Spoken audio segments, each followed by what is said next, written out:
በዚህ ደብዳቤ ኦፊሻሊ ኤርትራ መንግስት ወታደሮቹን ከኢትዮጵያ ግዛታዊ ሉዓላዊ ግዛት እንዲያወጣና seizes all forms of collaboration with rebel groups ብሎ ይጠይቃል።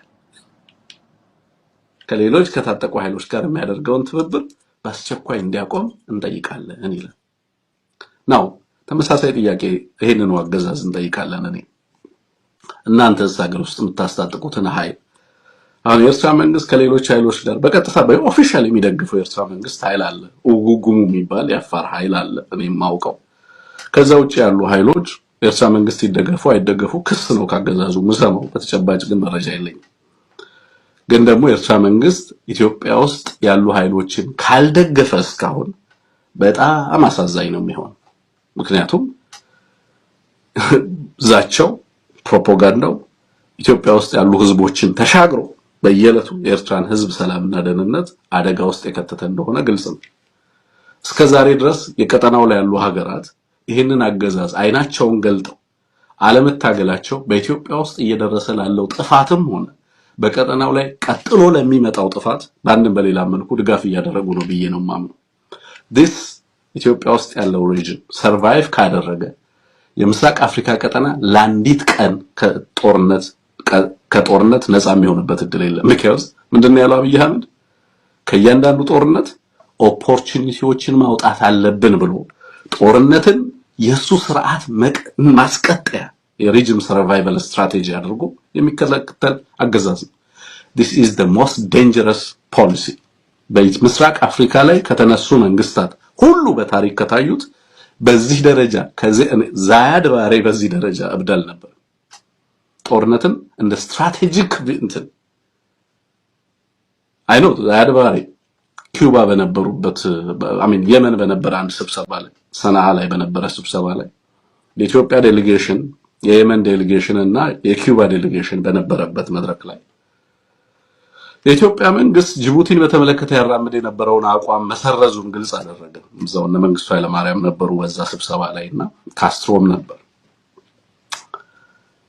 በኋላ ላይ ዚያድ ባሬ ልኡክ እንግዲህ ኢትዮጵያ ያላትን ነገር ሁሉ አስቀመጠች ጦርነቱ እንዳይነሳ ሶማሊያ ኢትዮጵያን እንዳትወር and what ዚያድ ባሬ ምን እንዳለ ለጦርነቱ ተዘጋጅተናል መቆም አይችልም ጦርነቱ and እናንተ ባትፈልጉት የኛ ህዝብና የኛ አንድነት ይፈልገዋል ጦርነቱ ነው ያለው። ካስትሮ ይሄንን በተመለከተ የተናገራቸውን ነገሮች አንብቤያለሁ። የሰውየውን ጤነኛነት ዳውት እንዳደረገ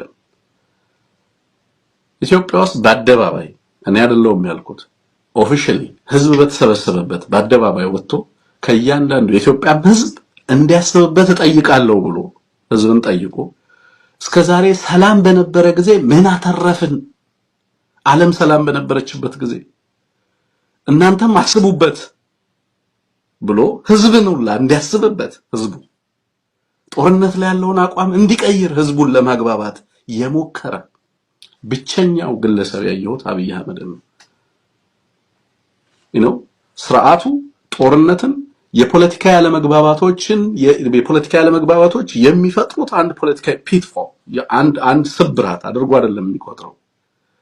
ጦርነት የስርዓቱ ዋነኛ መሰረት ያለ ጦርነት ሰርቫይቫል አደርግም የሚል ስርዓት እንደሆነ በአደባባይ ራሱ የተናገረበት ነው። ይሄ በሆነበት ሁኔታ የኤርትራ መንግስት ወይንም ሌሎች ጎረቤት ሀገራት ሶማሊያ፣ ሱዳን፣ ኬንያ ኬንያዎች የራሳቸው ፌር ሼር ኦፍ ፕሮብለም ያለባቸው እንደሆነ አውቃለሁ። ግን ሌሎቹ ቢያንስ ይሄንን አገዛዝ በመታገል ከኢትዮጵያ ህዝብ ጋር መሰለፍ አለባቸው ብዬ ነው ማስበው። በእኔ እምነት እስከዛሬ ያላደረጉትም የሚል ነው እኔ በተደጋጋሚ እንደውም እሞነጅላቸው።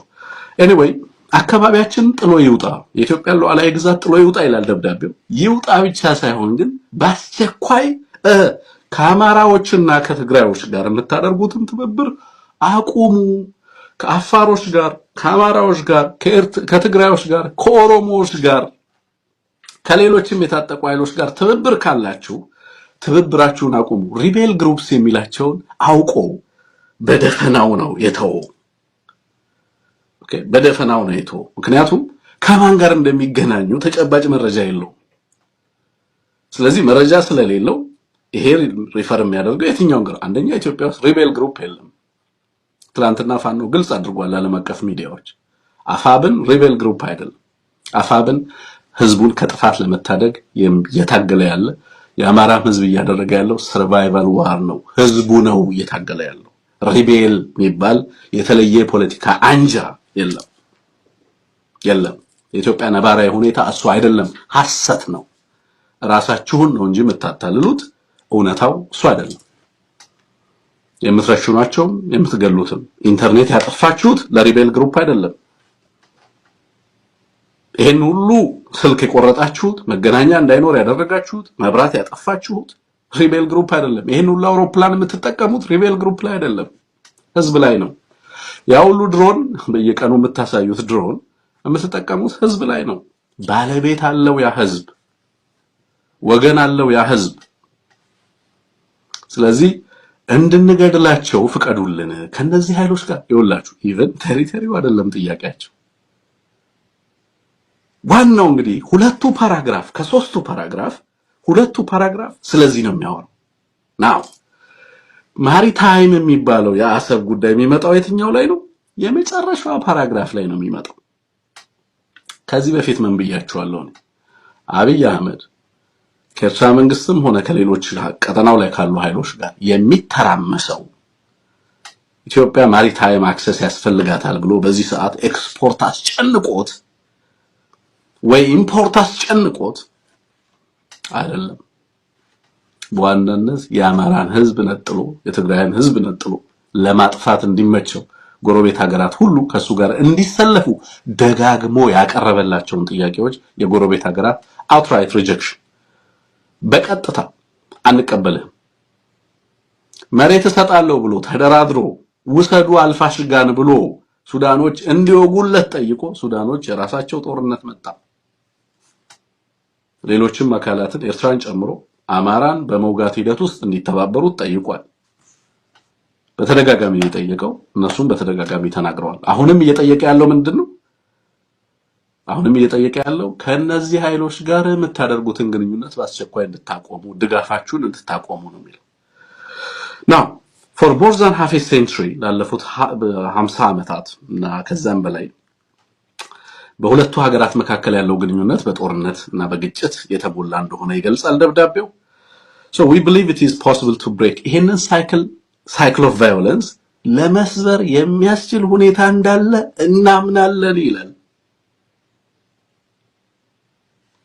3 ሚሊዮን ናቸው እኛ 100 ምናምን ሚሊዮን ነን እየተባለ በአንድ ሀገር የሀገሪቷን መቀጠልና ለመቀጠል ኦኬ ይኸውላችሁ ለኤርትራውያን እና ከኤርትራውያን ጋር የሚደረግ ማንኛውም ዲፕሎማሲ በመሰረቱ የዛ ዲፕሎማሲያዊ ግንኙነት ሃርት